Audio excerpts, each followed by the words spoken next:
Ramsay tapped his fuzz with a finger arthritis had twisted out of. True. Not this guy. This guy did it for the insurance. Tried to make it look like a whatchacallit, home invasion. I won't go into all the details, but I sniffed around and sniffed around. For 3 years I sniffed around. And finally I felt I had enough to arrest him. Probably not enough to convict him, but there was no need to tell him that, was there?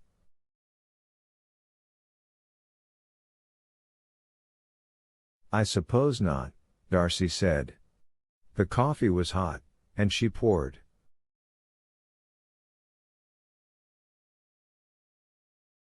She decided to take hers black, too. And to drink it as fast as possible. That way the caffeine would hit her all at once and turn on her lights. Thanks, he said when she brought it to the table. Thanks very much. Your kindness itself. Hot coffee on a cold day, what could be better? Mulled cider, maybe, I can't think of anything else. Anyway, where was I? Oh, I know. Dwight knew. Way up in the county, this was. Just south of the Haynesville woods.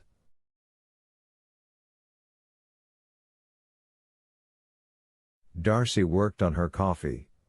She looked at Ramsay over the rim of her cup and suddenly it was like being married again, a long marriage, in many ways a good marriage, but not in all ways, the kind that was like a joke. She knew that he knew, and he knew that she knew that he knew.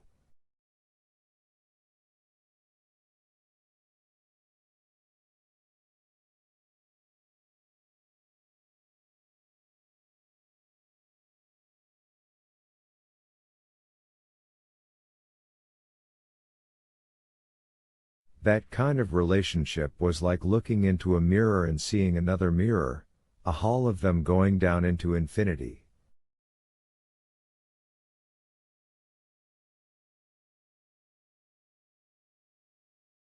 The only real question here was what he was going to do about what he knew. What he could do. Well, Ramsay said, setting down his coffee cup and unconsciously beginning to rub his sore leg, the simple fact is I was hoping to provoke that fella.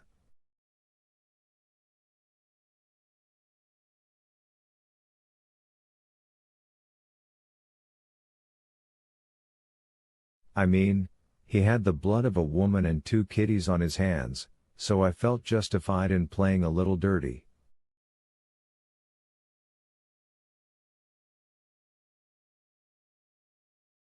And it worked. He ran, and I chased him right into the Haynesville woods, where the song says there's a tombstone every mile.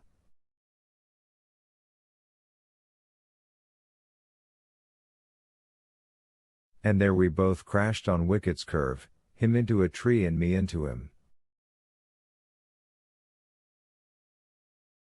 Which is where I got this leg, not to mention the steel rod in my neck. I'm sorry. And the fellow you were chasing? What did he get? Ramsay's mouth curved upward at the corners in a dry-lipped smile of singular coldness. His young eyes sparkled.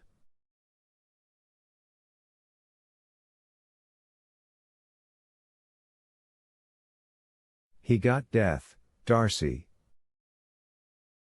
Saved the state 40 or 50 years of room and board in Shawshank. You're quite the hound of heaven, aren't you, Mr. Ramsay?" Instead of looking puzzled, he placed his misshapen hands beside his face, palms out, and recited in a sing-song schoolboy's voice, "I fled him down the nights and down the days, I fled him down the arches of the years, I fled him down the labyrinthine ways."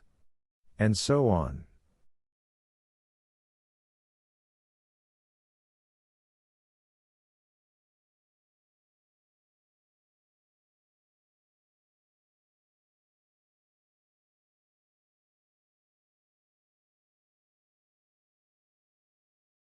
You learned that in school?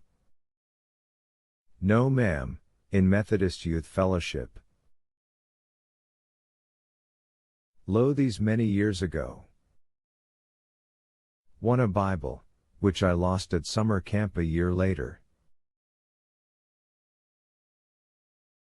Only I didn't lose it, it was stolen.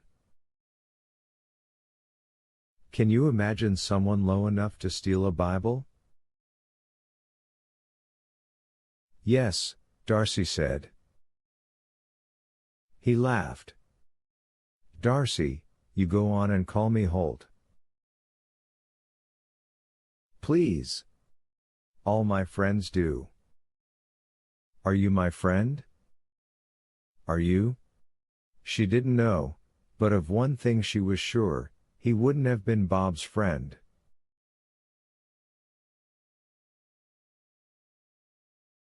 Is that the only poem you have by heart, Holt? Well, I used to know. The death of the hired man, he said, but now I only remember the part about how home is the place that, when you go there, they have to take you in.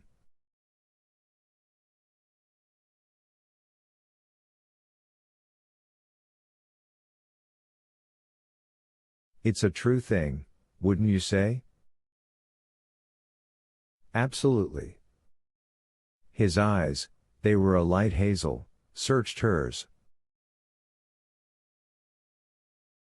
The intimacy of that gaze was indecent, as if he were looking at her with her clothes off.